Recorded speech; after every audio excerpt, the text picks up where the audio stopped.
This morning, John Bradshaw from It Is Written is with us here today to share an inspiring message. Really good to see you today. I trust your day has started well and that you are looking forward to an incredible day, a great day blessed of God. Like you, I've been to some fascinating places. Anything could be fascinating, I suppose. One place I went to twice in relatively quick succession that I'll never forget is Auschwitz. Auschwitz-Birkenau.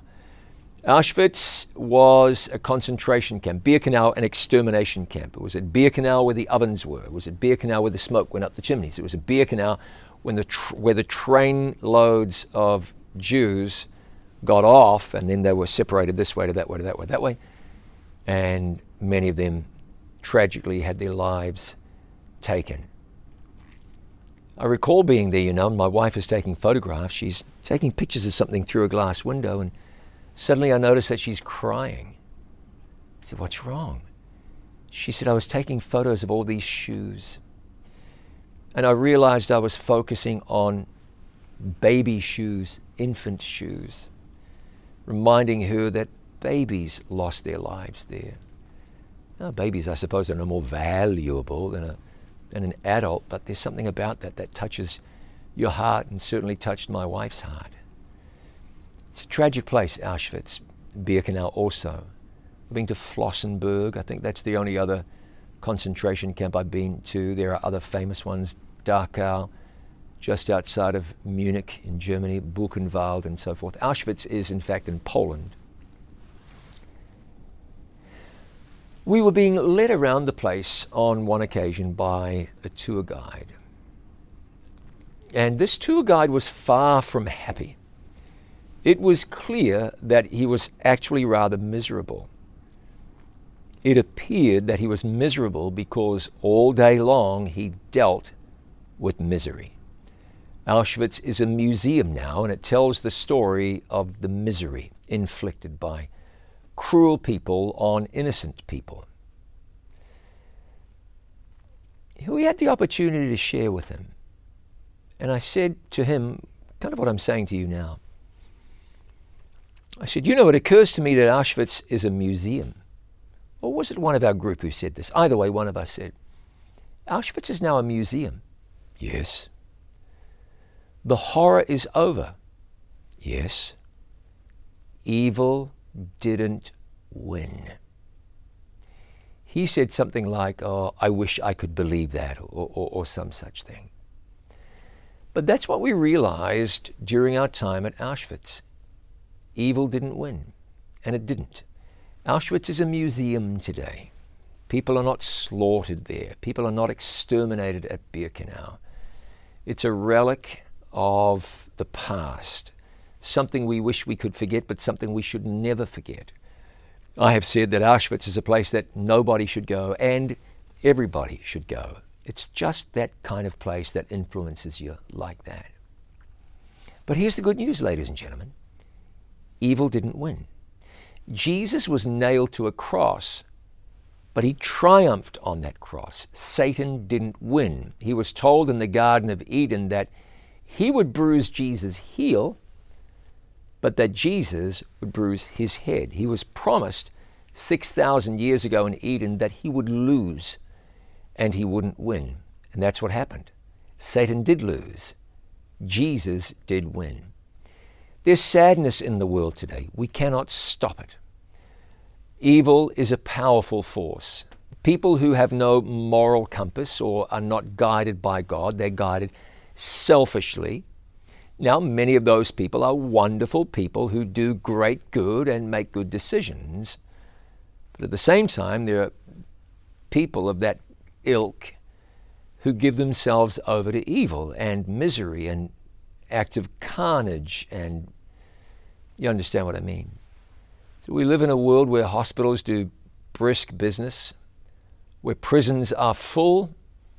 Don't hear very many empty prisons, where ambulances are kept busy, where emergency rooms continue to tend to people who are the victims of this or that. We live in an evil world. But here's the good news today. Evil doesn't win. You might be subjected to some of that. Illness, disease, loss, bereavement, a funeral, a loved one. You might be the innocent party in a divorce. You have no idea how badly I have been wronged, you might say. Oh, I'm just so sorry. If you've had an experience, something like that, I'm sorry. But the good news is evil didn't win and it won't win. There's a tendency on the part of some to allow evil to push them away from God. You get mad with God. You don't understand how God could allow something to happen. It's not just, it's not right, it's not fair. I'll agree with you. Things are frequently unjust, not right, and unfair. But instead of allowing that to bump you out of the arms of God, why don't you allow that to settle you into the arms of God? You're in a terrible accident. You were wrongly imprisoned. You were slandered. Yes, and none of that is God's fault. In Matthew chapter 13, Jesus commenting about the wheat and the tares. In fact, the landowner in that parable, as Jesus tells the story, says, an enemy has done this. Someone endeavored to ruin his livelihood. He didn't say, oh, why did God? He said, an enemy has done this. We live in a world that's full of evil. And it's not going to change anytime soon. But evil doesn't win. The horrors of World War II are behind us. We left that and entered into peacetime. Well, it's never long and there's another war, but then there's peace. Situations resolved, damage is done, but peace comes. Evil doesn't win. In the Bible, it didn't win. In the life of Christ, evil didn't win. There was a lot of suffering and hardship in the time of the early church, but evil didn't win. The time of the Reformation, many millions of people were persecuted and lost their lives. But evil doesn't win.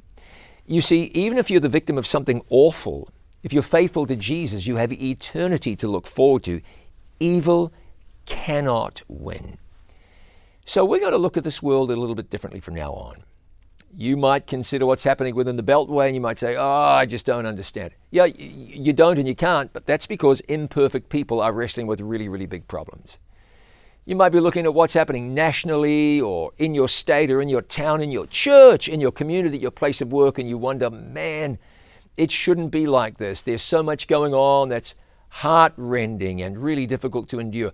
While all that might be the case, you can be buoyed up today knowing that evil doesn't win. When Jesus died on the cross, he said, it is finished. The plan of redemption, the sacrifice rather for the plan of redemption was completed, and evil was defeated on that day. So we're looking forward. We're positive now. Christ has won. God triumphs. The church is going to go through, and one day soon, the heavens will depart as a scroll. Jesus will be revealed. Gravity will lose its power on the soles of your feet, and along with all of the redeemed of all ages, you will go up. Evil doesn't win. God wins. Hey, have a great day today. God bless you.